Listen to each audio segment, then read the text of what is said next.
Good, wonderful. Good. Hi, Melissa. Tell us what you guys are doing with Chris and Jenny and um, Jan and all those people. What do you? I'm sure I left a few people out too. Yeah, so I mean, all together it was Tracy and Jenny and Chris and Chemo, um, and Trent last week. So Jan has it has partnered with a builder that is developing. Two have already been developed. One is now finished, and there's another four coming. So it was seven total on the south side of Atlanta. So this past weekend we did I guess you'd call it a mega open house. We did a little hot dog barbecue for the neighbors. So the week before, we all went out into the neighborhood and door knocked for probably a good 4 hours. And it was honestly a wonderful experience. We got to talk to a lot of neighbors, made a lot of connections. Everybody walked out with at least one buyer this past weekend. Everyone walked out with a one buyer. At least one buyer. Yep. Everybody picked up at least one client. The evidence could not be any more clear, right? Yeah, it was really cool. We connected with a lot of the neighborhood, a lot of good prospects, and we're excited to keep working in the neighborhood. That is awesome. Yeah, it was cool. Awesome. Okay. The Dakari's partner or whatever that was going to do some of the analysis with us today just let us know he's not well. So we're going to move that to a different day. So we can do a lot of things this morning. I want to, I want to deliver what you want to have delivered to you. We could do some role play. We could do some question answering. What do you guys have in mind for this morning? Hey, Bill, if nobody else is going to say anything, so we've been working in kind of a lower. Here's Dakari. Wait, hang on 1 second. Hey, Candace, here's Dakari. Yeah, so I didn't know he had contacted you too, so I told him to come on and do a deep dive, but I can let him know that we'll reschedule when it is invited. He likes to have an advisor on, but he can still do. Yeah, so we did that last time. Let's wait till the advisor comes back. Okay. Okay, thank you. All right, Melissa. Yeah, so we've been working in kind of lower socioeconomic areas that the buyers need a little bit more assistance with, maybe down payment or programs that are out there and available. So I didn't know if maybe we could cover kind of buyers with special needs, almost they need a little bit more than just a traditional loan let's or we have to get a little creative with areas. I didn't know if maybe we could talk a little about that. Let's see. I'm writing it down right now, and I'll give you a quick response, and then I will do a little bit more research behind the scenes, and then have probably a speaker of some sort come in and speak to you guys. One thing that I tended to do when I had opportunities like this is get them in front of the person who is best to help them as quickly as possible. Right. So if it's a credit repair specialist, not just some random person I find online, right? Somebody that is either a lender or a partner of a lender of some sort, right? So instead of saying, hey, just search for credit repair on Google and call me back in 6 months when you're better. No, that's going nowhere. And probably the guy's going to get scammed too. So we need to get them in front of a reputable lender as quickly as possible. And one in particular who it's kind of on their heart, so to speak, right? There's a lot of lenders that are just high volume. They don't, I hate to say it this way, but they don't really have, they behave as if they don't have time for that, and they don't have access to all the tools and the resources, and their patience levels are lower, and that's just not the right person for a candidate like this, right? We need to get them in front of somebody who's going to slow down, hold their hand, make sure they answer, ask and answer a lot of questions, right? Every down payment program is different in some capacity, right? Some of them are silent second liens on the home. Some need to be repaid. Some are like added on to the mortgage amount at the end. Some come with higher, well, pretty much all of them come with higher interest rates, potentially higher closing costs. Another thing that you guys have to really, really clearly understand is that they oftentimes take longer, which means, let's say it could take 45 or 60 days. And if you put a 45 to 60 day closing on an offer right now, unless the seller has specifically asked for that, ain't gonna get accepted, right? And if they also have to jump through additional hurdles with like another company signing off or another inspection happening or something like that, it's just more. And I don't know. I'm not trying to be insensitive here. I'm just saying it's a seller's market, and a lot of times the sellers don't want to deal with that, and so it's a little tougher to find the right team to put around this buyer prospect and to stick with them while they do whatever they got to do, and then to help position them from a contract standpoint where they are protected and they have all the time they need to do what they need to do, and they find a seller who is flexible enough to do so. So my advice to you is, this is one of those things where you say, I can either learn it all myself, or I can find a friend who knows it all and who's going to study it every day, right? And So I would encourage you to find a friend, like a lender or down payment assistance rep of some sort, and allow them to keep their eye on all the changes to the marketplace, and you just check in with them periodically and say, hey, what do I need to know? Right. Okay, yeah, I've kind of started that. Like Georgia Dream has like basically like a newsletter for agents that just like keeps you updated on that. But a lot of stuff is kind of closed off right now. The client particularly mentioned that they were interested in trying Habitat for Humanity, but those applications have been closed for a while now because of COVID. And then they also mentioned NACA, which I'm slightly familiar with. Yeah. But yeah, I guess I'm just gonna deep dive into some education at this point. Yeah, I haven't studied the NACA model so much recently. I did 10, 12 years ago. And you had to have like a NACA, you had to become a NACA certified agent, and they were doing all kinds of crazy things with closing cost. It's again, you should have a baseline knowledge, but you should have a partner who knows like everything. And Sure. and please don't take this the wrong way. Everybody that you say yes to, you're saying no to other people. Sure. Okay, so you get to decide whether you, I kind of always did. How do I want to say this? There's like, I'm dancing right now, so I hope everyone understands that, right? These are sensitive topics. My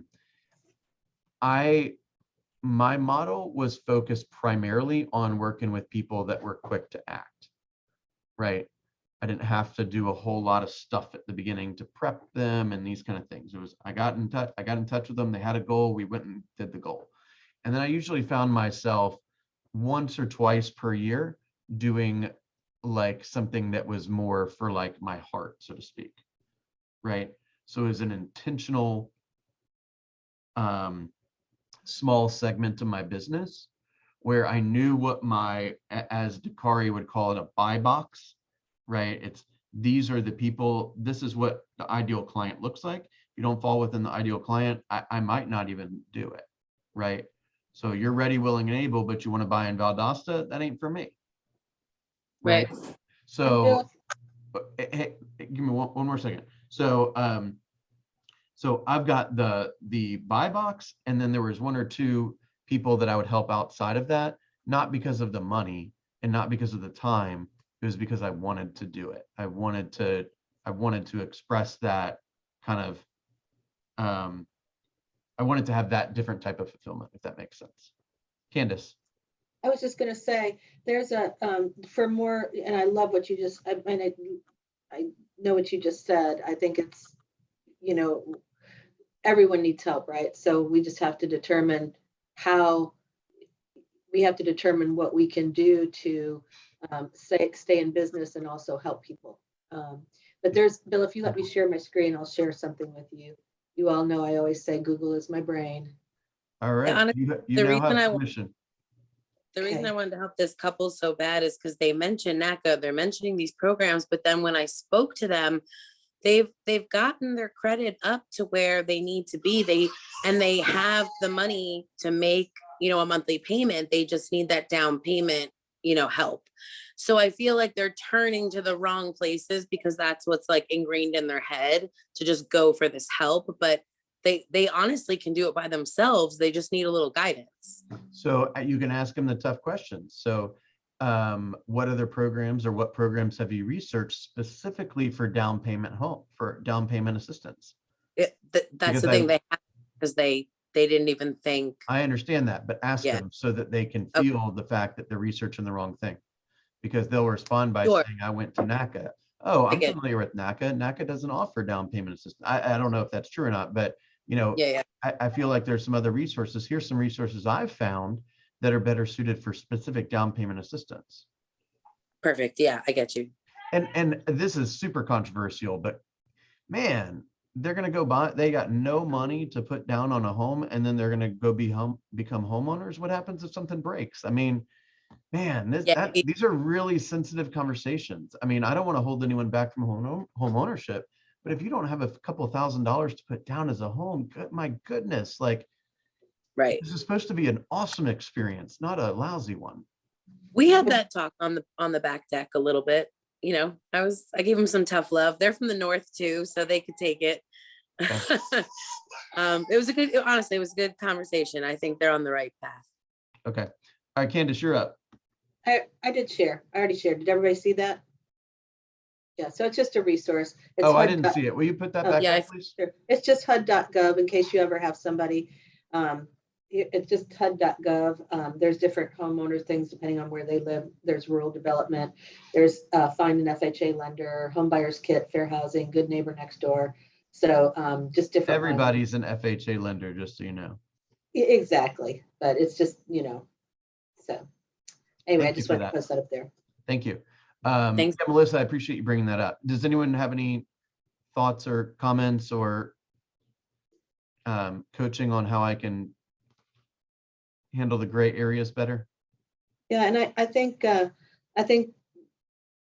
in 2000, well, back in 2004, 5, and 6, lenders were giving loans to people who probably weren't in a position to own a home, and it ended up very badly for a lot of those people, and it took years to repair their credit. So I'm glad you had that talk with them about you do have to have some money. I mean, you could get them a home warranty, but there's other things that can happen. Your car can die, right? Yeah. So they need to be able to have a little bit of a cushion. Exactly. Okay, what other hot topics are you guys experiencing right now? I'm going to be putting together a little a slightly different version of the weekly email today, and so be on the lookout for that. And don't forget, it is yesterday was the 21st, so it's the last day of recording for the 3rd week. Did anyone get any profit share, by the way? Profit share day was yesterday. Okay. All right. Who else wants to? What's on everyone's mind? What is the biggest struggle you are having right now? If you're having it, I suppose somebody else on this call is having it too. Who wants to be brave and throw out some stuff to talk about? Or should we do some role play? Man, should we stare at each other? I was like, the only other thing I'm struggling with is some of my buyers I'm working with are not quite where they thought they were, I'll say credit wise. So now instead of kind of being an immediate, they're like a 3 to 6 months out. Yeah. So I guess it's kind of like, how do I, obviously, like, I guess I'm trying to find like the right plan or the right way to just keep touching and like be supportive, and where it's not like too much, but also just making sure they're on the right track and like offer support. And you know? Perfect. I'm going to answer that question. I'm going to go a little broader with that too. So here's my thought on that is that is a condition. That is not an objection. They're not telling you that I think there's something wrong with you, Melissa, or your sense of urgency, or your education level, or your experience level, or your brokerage. It's not a commentary on any of that. It is simply that they are not yet in a financial situation to move forward, right? And so just like we alluded to a minute ago, the goal is to get them into, put them in a team, if you will, with you and whoever else professionally is going to assist them. So if it's a down payment assistance person, if it's a credit check person, or lender, whatever, that's made a suggestion, hey, pay off that and close that or open that or switch that or whatever, and then we'll rescore it and you get an update. So remember, this is you got a couple of really important themes that apply here. Number one is remember that when we are in conversations with our prospects and with our clients, it is critical that we remind them what's happening next, right? So at the end of every conversation, there should be something to the effect of, now, Melissa, what's going to happen next is you're going to do exactly what the lender told you to do with that credit card. Then you're going to go online and, submit that thing just like they said to do. Then you're going to call the lender and tell them it got done. Then we're going to call back in a week to see if the credit score changed, right? So you give them a step-by-step, here's what's going to happen next. And at those milestones, you're going to check back in to make sure that everyone is behaving properly, right? Hey, are you doing, you working on everything that you were coached to do? Hey, did we get the results we need? What's next, right? Oh, well, Kathy says that as soon as I do that and that, we'll be ready to go. Great. So how long of a project is that? Oh, one of them is a week long and one of them is a month long. Great. I'll call you next week to check in to see how the week one went, right? So yeah, perfect. You don't necessarily have to come up with oh, in some cases it's a 3-month check-in or a 1-month check-in. It's sensitive to their milestones. Okay. Yeah. So number one is it's always here's what's going to happen next, right?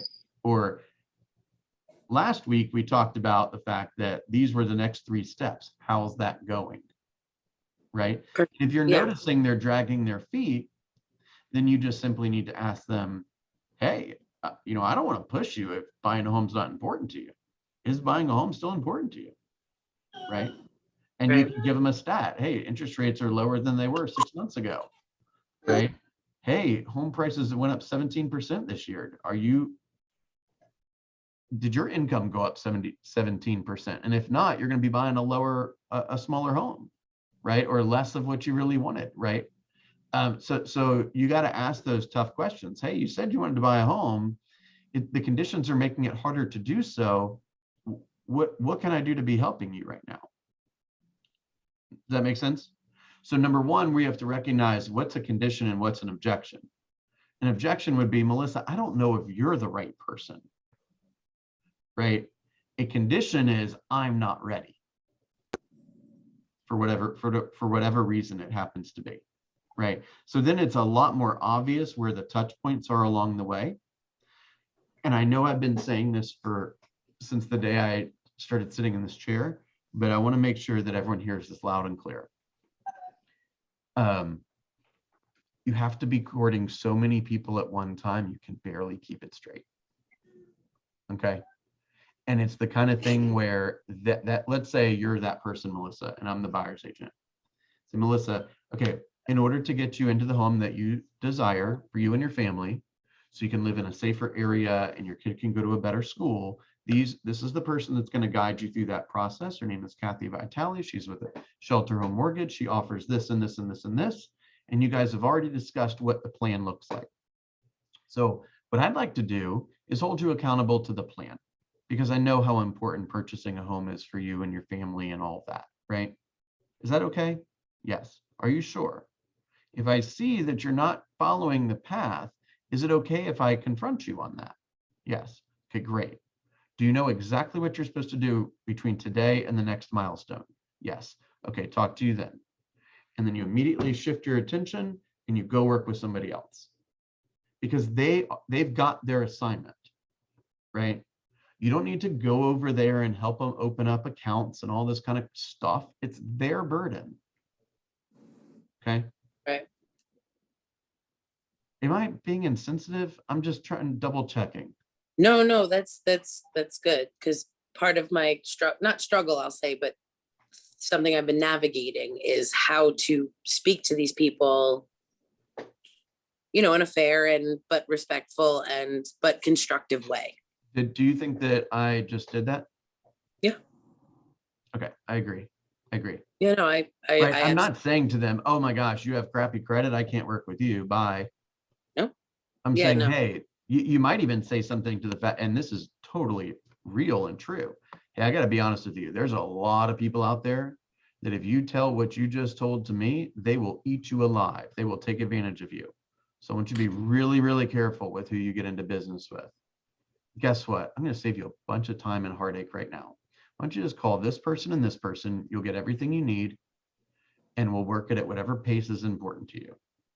That's it. Do you have any other questions? No, great. Call you in a week. And you put a check mark by their name because you've dealt with them for the day, and you go deal with somebody else. Make sense? Yeah, fair. Thank you. You're welcome. Okay, who else wants to ask a question? Has this been helpful? I mean, a lot of these questions have been kind of thematic to ways of operating a business on a day-to-day basis, and including bringing a great team around you. I know we've got some bold people in here today. You guys been bold around the holidays? Not seeing a lot of 20s every day, though.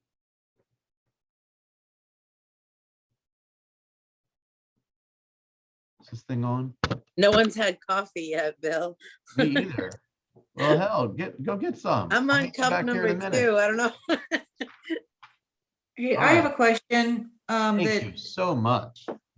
that is somewhat related to what they talked about with the ribbon stuff last week, but part of that whole deal, and I know we kind of asked him more about it, was that they needed so much in the earnest money, right? It was, I can't remember what it was, but like 2.5%. 2.4%. Right. So basically to cover off their expenses. I think was the reasoning. Cover the maximum cost of doing Right. business with Ribbon. Yeah. Right. So, but obviously, it just seems like a lot of money, like a lot more than you normally would ask, right? Or not? Yeah. Like, I'm just trying to understand, like, what would you normally ask and how would you position that as you had to now come up with so much more? And who holds that? I don't know. There was just some confusion there. So it's two-part. One, just not even if you use Ribbon, but just in general, is there a certain percentage or is it just kind of so I'm just confused about that. All right, let's try to handle those one at a time. So generally speaking, I would say the typical amount of earnest money that you will see is a roughly 1%. Okay. Roughly 1%. That does not mean that sellers will agree to accept less or more. It's just that's just what you typically would see. In today's market, that is one of the things that buyers, in my opinion, have a potentially a lot of flexibility with, right? They could say, hey, I'll give you 3% or 5% just to show you how serious I am. So it's one of those things that doesn't necessarily affect their bottom line unless they breach the contract, but it could be used to show seriousness to the seller, and sometimes that could be very helpful. That could be among the deciding factors of whether the buyer's offer is going to get agreed to, right? In situations where it might be a lower priced home, the idea and generally is that we want, from a seller's standpoint, we want it to sting, right? We want it to be high enough where the person thinks twice about leaving the deal, right? If the earnest money is, let's say $1,000, maybe they just walk away, right? I'd rather lose 1,000 than buy the wrong house, right? But if I had 20,000 out there, would I walk away from 20,000? Probably not, right? So we want it to be high enough where it causes the buyer to double to kind of review what the penalties might be if they were to breach the contract. What Ribbon is trying to do is they are making certain that the buyer has enough money liquid to pay their fee. So you're not under any mandate to use Ribbon, right? Ribbon is providing a service. So if you want to get into business with Ribbon, you need to pay for the service. And that's the way I look at it. It's totally separate. So if you don't like, this is going to sound a little raw, if you don't like their fees, then don't use them. Right? But if you got no money, then you got to figure out how to get the money. So the person with the money makes the rules. If you don't like the rules, then don't borrow the money. Right? And that's not directed at you, Ryan, of course, but like that's when if you were to talk to the buyer and say, look, we have this product called Ribbon, and here's the service they provide, and here is the way that that service is paid for.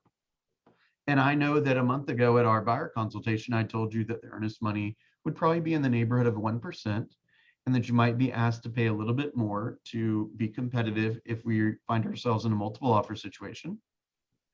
And if you want to use this product to make your offer even more appealing, then it's going to require a higher number of earnest money dollars. Well, I don't want to pay the higher number of earnest money dollars. I understand. Let me ask you a quick question. Would you rather pay the earnest money and be able to use this product that you currently don't have access to, or would you not? So you're not forced to do either one. Just I want to fully make sure you understand choice A. I want to make sure you fully understand choice B. Then you can decide what makes more sense for you. But if you don't like the fact that it's extra earnest money, this is a company that is going to guarantee your buy. They're not just nice people with a bunch of money. This is a business.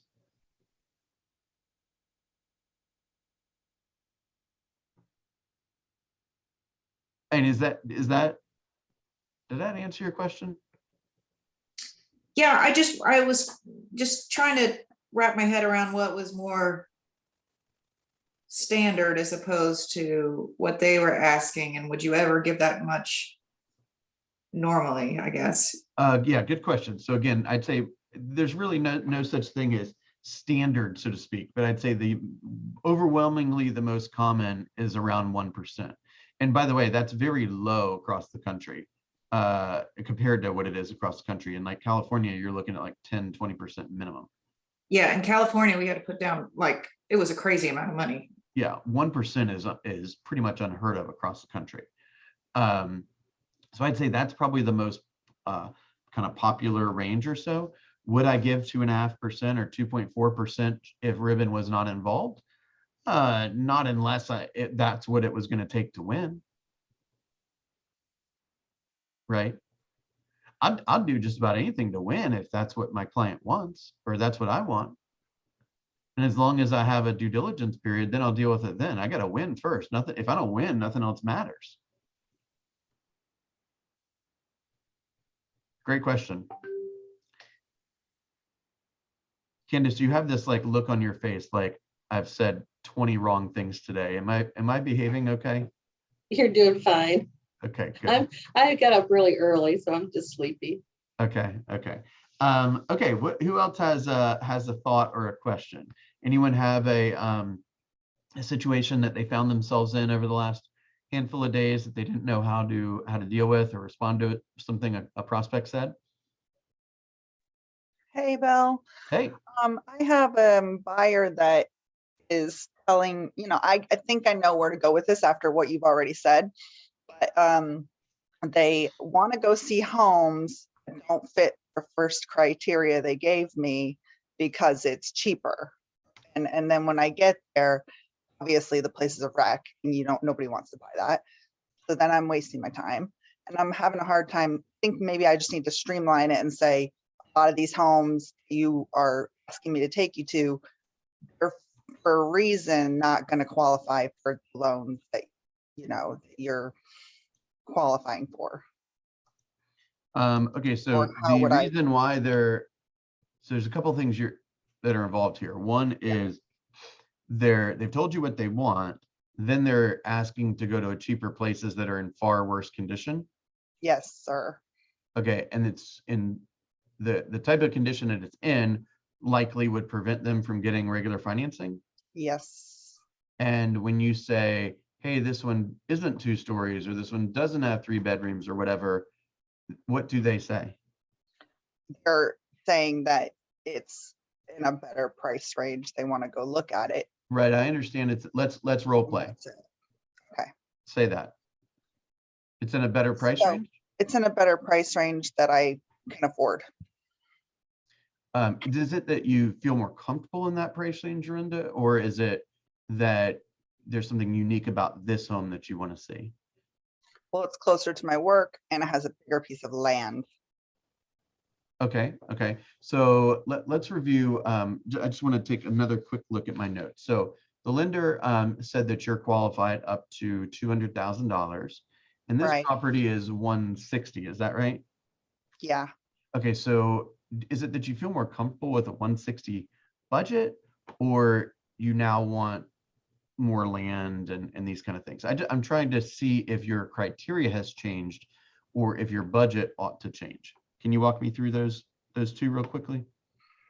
Those are great questions. I haven't asked the buyer yet. So let me just role play and hope Yeah, let's do it. this will lead me to what I should say to them. So what the thing is that if I can have a bigger piece of land, I'll do the repairs in the house as I go while I live there. Yeah, I would definitely rather spend 160, save myself 40,000 and just do repairs as it comes. Okay. And okay, so there's a couple, let's go into a little bit more detail there. In Okay. one scenario, the repairs or the need for repairs might prevent us from getting the mortgage. Do you think that that's the case with this property? Because don't if it's going to prevent us from getting the mortgage, then there's nothing we can do. This is not the I home for see. us, right? I see. But Okay, if so- it's just, hey, we're going to change out the bathrooms, and hey, we'll, work on the appliances, and there's some landscaping stuff to do.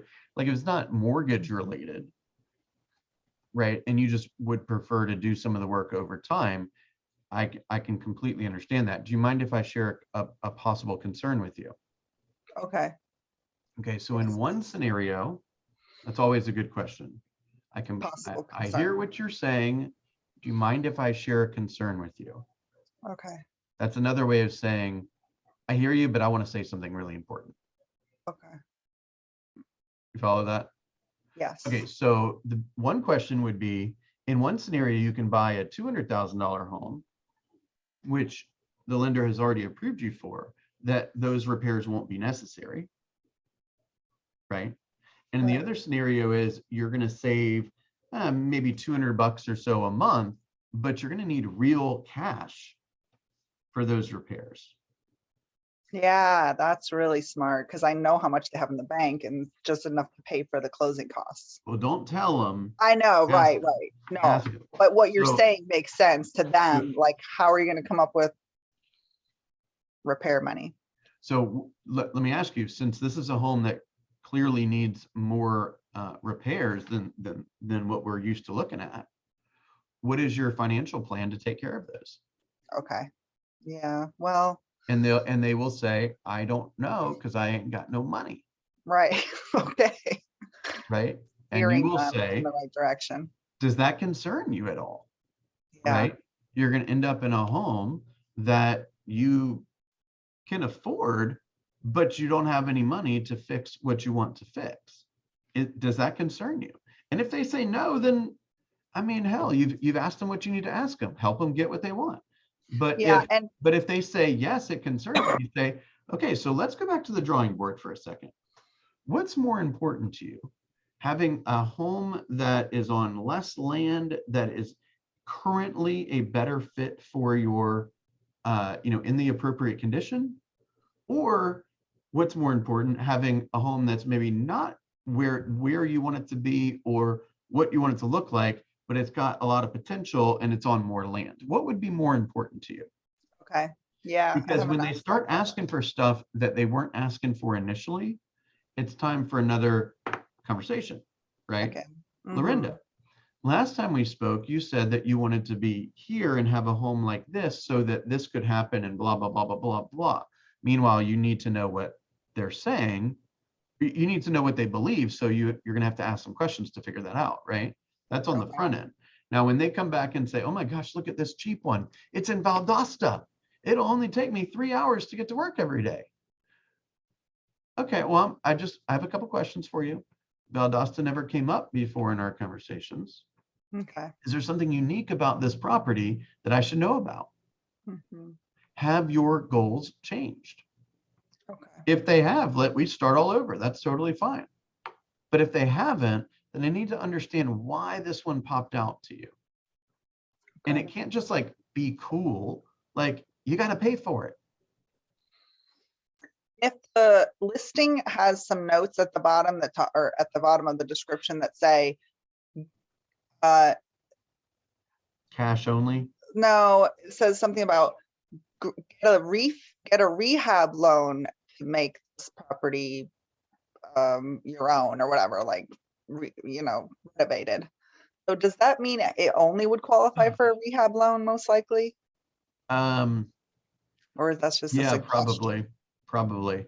I mean, look, rehab loans are out there. I'm not saying good or bad things about them. I mean, you could try all you want to work with a buyer that needs or wants a rehab loan in this type of market. I think you're going to be miserable. Yeah. It's a tough market, guys, and like just because I want to make sure you guys hear this really clearly. It's not that like I'm encouraging you to be insensitive. It's that you got to work within the realities of the marketplace, right? And some things are happening in the marketplace right now which kind of suck, right? First-time home buyers, it's hard for them, right? For years they may have been saving up money for a down payment. Now you're telling them they need closing costs too. By the way, if this person barely has money for down payment, they got money for closing costs because they're going to need that too, right? So maybe it's not time to buy, right? And here's the thing. So they're when they finally ready, they're entering into a marketplace that they're going to feel like they're getting beat up at every corner. That's just the reality of the marketplace, right? So you as a business owner, you get an opportunity to seek out the type of client that you want. If that type of client is on your heart, then by all means, set up some great systems, get some great partners, and go to work every day and work your tail off for those people. If that's not the model you want to run, that's okay too. Go set up the systems and processes to help whatever ideal client you're seeking. Right? Yeah, but I there's think been it's a good many dose. days where I've talked to Jan and she's like, should I keep working in South Atlanta? Right? Oh, we had that conversation this weekend I know. about how many, she it's- literally said, how many $1,500 deals did I have to do to like reach a certain point? And that was a very hard reality. You know what? She's having more impact than she understands. Oh yeah. She's not only impacting all the families that she's helping, obviously, but she's also impacting y'all's mindsets and y'all's careers and y'all's level of opportunity and y'all's database, right? So, hey, thank God she is who she is because she's helping a lot of people. Could I do it? I don't think so, honestly. And I'm okay with that. I'm okay with that. This might be a good time for those of you who are questioning who you're working with or wanting to get more in depth about it, to go back to the video we did some months ago on creating your client avatar and digging down deep. Remember, we role played and made them real. I think some of you were on that, but I think give us a real quick summary of what that call was. So, for instance, what we did was we there's a couple of ways you can do it. One, you can survey people. For instance, one of my niches that I was working on is, or that I am working on, is families that are upgrading because maybe they've had another baby, or they've had a baby, or they got a new job, or whatever it is. So I wanted that particular client because I could have the sale of their first house and I could have the buy side of the second one. So that was my reasoning for doing that client niche. So what I did was I went out and surveyed some people that I know who are like that to see why is it so important that they upgrade. And what I found is that for some of them, it was pain about the school district, that there was one couple who were paying to have their kids driven to a school district where they could feel confident in the school. Two, they didn't have a neighborhood where they wanted a place where this was for, I interviewed 5 people. So the consensus was they wanted to have a neighborhood where their kids could grow up and play outside with other kids. They didn't have that necessarily where they were because the kids weren't getting older where they were still new kids, right? Babies. And there were some other things that came out. So what it did was it made it really real.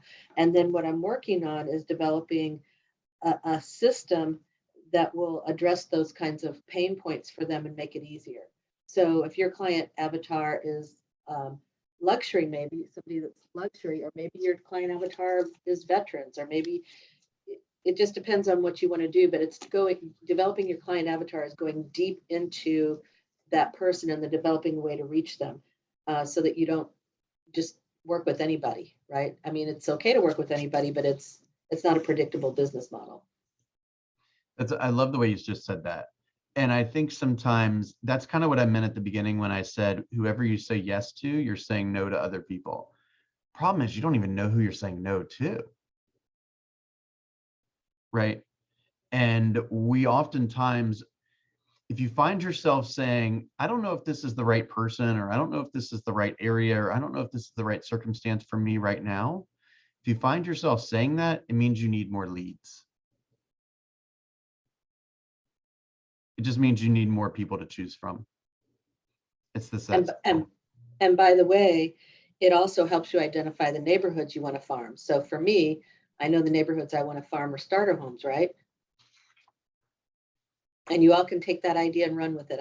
I'm glad to share it. Awesome.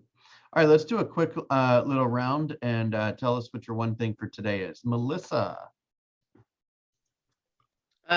Getting smarter in the, I'll say, buyer assistance programs that are out there. Hey, wait a second. You missed the point.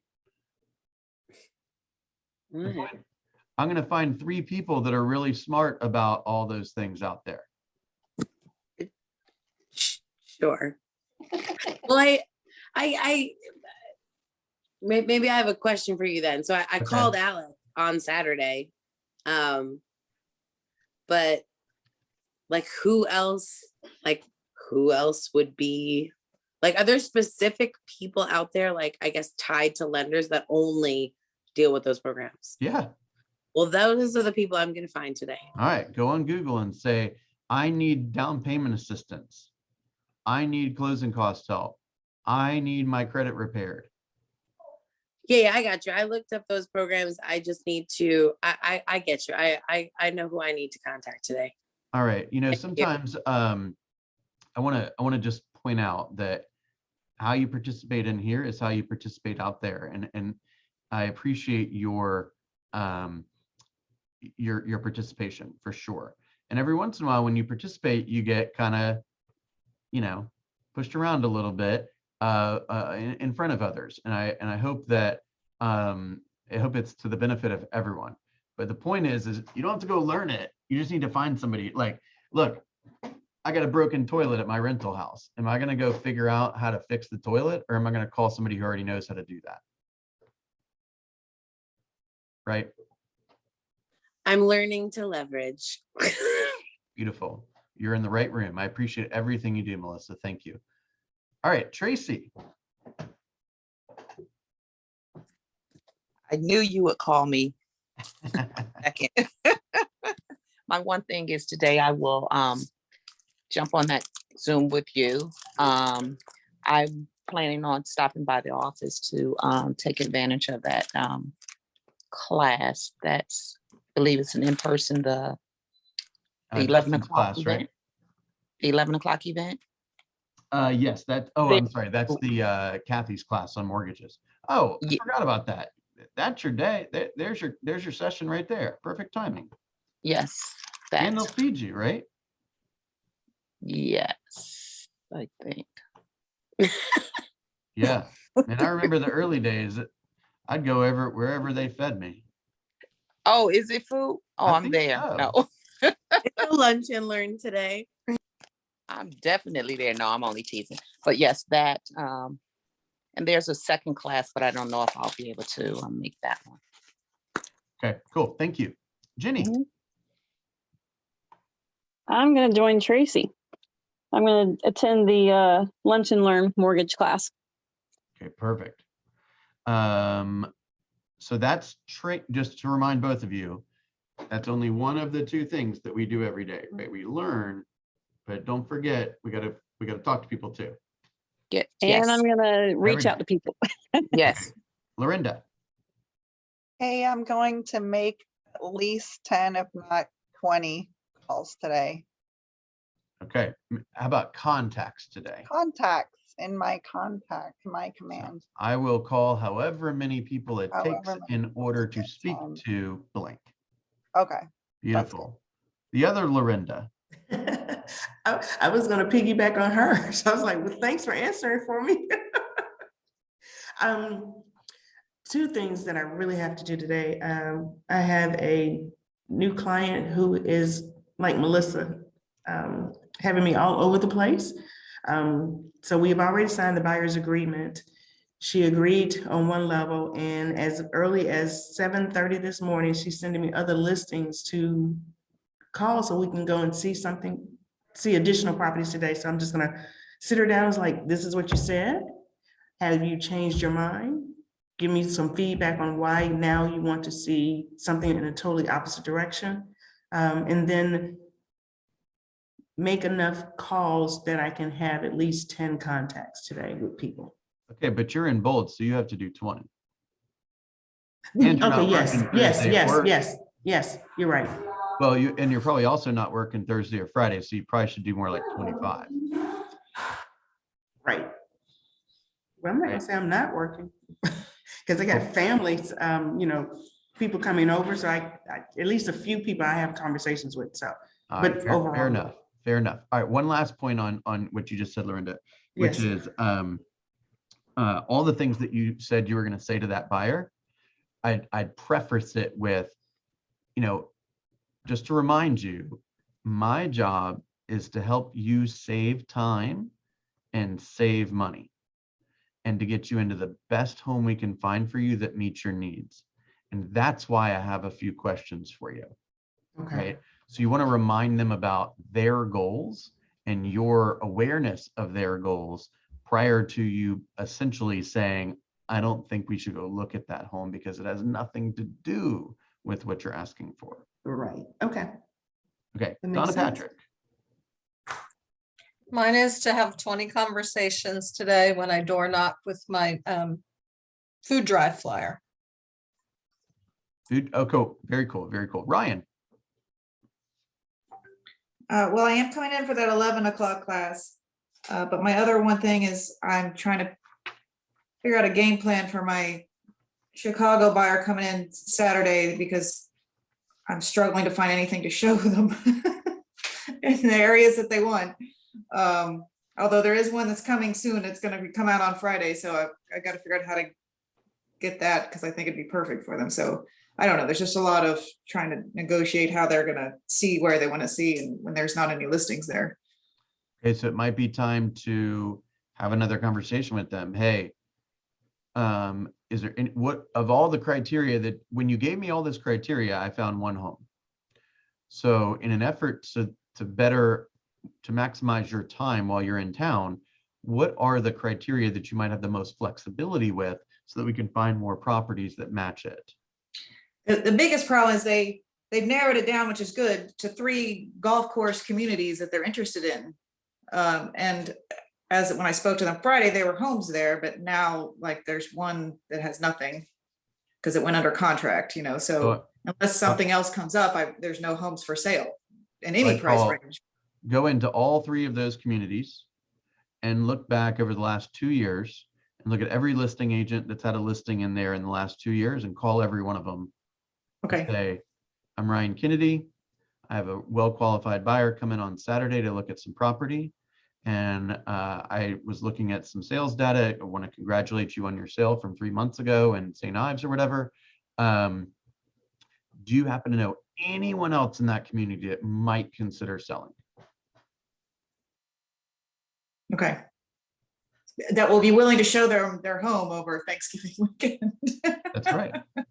Well, there's a lot of things that, yes, and coming in town to like look at homes can be a little extra pressure. I understand that, but there's a lot of stuff that can happen without them being physically in Atlanta. Like you could go do video tours and do Skype or WhatsApp or whatever, and you're looking around the kitchen and you're like, I did this once with a family. Like I was with the husband and the wife was back with the kids in Cincinnati. And so they used like I think it was like Windows Live or something back then. And we'd go through the home and we were like the kitchen like this. And then the wife would be like, oh, just a little bit more to the right. Show me that again. Right. And we'd walk around the home. Okay, open that up and let me see what that looks like. Right. And it was as if she was there. Right. Yeah, no, I think once they come down and they see everything, they'll have a better idea because they've never been here at all. Like it's hard to put that in Yeah, perspective. Well, But definitely. and I guess I should ask this question earlier. The one house that it just came, it's coming soon, but it won't be released till Friday, which is when they'll be traveling. So, but I mean, I think it's perfect. Like it's everything. It checks off almost every box, but one. But can I send them and I know I can't send them the listing, I physically can't, but can I like screenshot the pictures and send them to them, or how do I do that? Yes. Just, Yes. And pre-write Okay. the offer. okay, So And let's summarize. Yes, you can do that. Go ahead and pre-write the offer. Another thing that I might think, I don't know if this is possible or not. I never tried this, but if you ask nice enough, you might be able to find somebody who would agree to this. Like, I would see if you can arrange for a tour of all 3 communities, right? Drive them through the neighborhood. Here's where the pool well, one is, is, here's where yeah, the and tennis I courts and I are. knew one of them is my neighborhood, so like that's not a problem, because Oh, he also perfect. wants to see the golf clubs in each of these, and he's talking to the other 2 clubs because He wants to join. like I don't have a connection there. So he wants to just quickly see like the driving range and the clubhouse. Like he doesn't need a whole big, huge tour, but he wants Yeah, to but if quickly you see. arrange for a really cool tour, that might build that relationship. And by the way, nothing's stopping you from saying, hey, I'm Ryan Kennedy and with Keller Williams, and I tend to have a lot of clients that want to either that live here or want to live here. And I was curious, could I have a tour of your facilities? And then Yeah, you get a chance true. to meet with the person who, is like maybe the membership director or, deals with, the golf director or what, I don't even know what different positions are available. But if you get in relationships with those people, right? What if that guy called St. Ives or whatever and said, hey, I want to move down there. I really like your club. Can you introduce me to the person? I've got some questions. And that person is trained to say, oh my gosh, do you have a real estate agent? You've got to talk to Ryan before you even think about signing with anyone, right? Those can be referral sources for you. Yeah. Okay, good point. Candace. I am coaching 11 people today. If you're going to be in a class and not on your coaching call, please let me know. We probably, I'm sorry, I was gonna say that. I was gonna step out of the class for our Oh, meeting. okay. If you're in the office, it looks like you are, so. Yep, I am. Okay, Okay, good. so, Thank you. And then I have two conversations to hold with agents that are not from that are not with Keller Williams. Fantastic. All right. My one thing, I'm working on a little profit share project and I'm going to set 2 appointments. Y'all have a wonderful day. Thanks for being flexible. We'll get Dakari and his team back probably after Thanksgiving. Okay. We'll see you tomorrow. Thanks, Bye, Dave. everybody. Thank you, Good one. Bill.